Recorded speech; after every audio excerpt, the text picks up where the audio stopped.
1908 was a happening time. President Teddy Roosevelt was quite popular. So were top hats. The Model T and the electric washing machine were the new hot inventions in town, and Walter Johnson ruled the baseball world.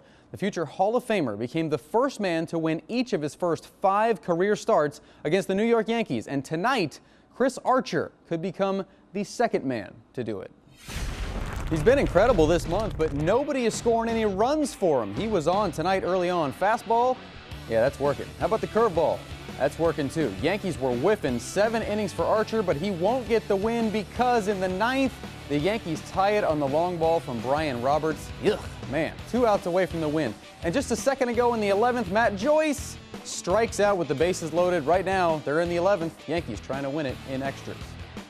But Team USA, they won their first ever knockout stage game in the World Cup in 2002. 4 years ago, they had a chance to do it again, but failed. Tomorrow at 4 o'clock, the U.S. faces Belgium in that same familiar setting. Win, and they tie their best World Cup ever. Lose, and it's 2010 all over again.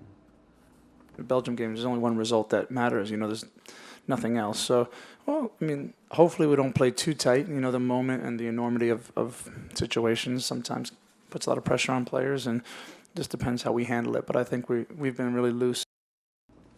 NHL free agency begins tomorrow. Reports out today that the Bolts could target former Tampa Bay star Dan Boyle. They could also re-sign goalie Anders Lindback. A lot has changed with this team this weekend. You can see it all right now online at WTSP.com. Now, the results of a study released last fall showed that the number of concussions in youth football rose by 62% in the mid-2000s. It's still a huge problem nationwide. One determined group of coaches has formed a new program for coaches that will hopefully make your child's season a safer one. Here you go, guys. Eyes up, eyes up. It's not often that you see a football practice Break down. Hit, rip. without any football players. But these coaches still have little tacklers on their minds. Good job. Good job, guys. We need to learn so the kids can keep learning, the kids can stay safe, and the kids keep having fun. 20 years doing this, I'm always learning something new, and if you're not doing your job. We want them to understand that that's how you build a breakdown position. The job is keeping kids from getting hurt. It's the mission of the Heads Up football program. Tackle properly, keep your head up, and play safer. Absolutely. They need to stay safe, and they need to have fun doing so. I think concussion awareness is at an all-time high, and I think this is one of the things that USA Football is addressing through heads-up tackling. Practice that's not done right is a hindrance. So the younger kids start learning the technique, whether they have live contact or not. The longer they have that technique, the more repetitions they get with good habits, the better they're going to be in the long run. Rip! Oh, you all right, dude? Some of the drills do look a little silly. Oh, no, I got to do that again.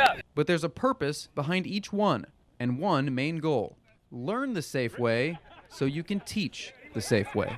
We're not able just to step out of that line and say we don't need it because we've done it for a long time. We need to get better at what we do every day, every month, every year. I can save all of them. That's why I'm here, and that's why I'm coaching, to save every last one of them. And that was the main point, is if you keep one kid from getting a concussion or breaking their shoulder, then all that afternoon out there in the heat was worth it. I like the coach with the sun protection hat, too. Smart. It's hot out the there. smartest one out there. I believe it, absolutely. right? We're back in a moment.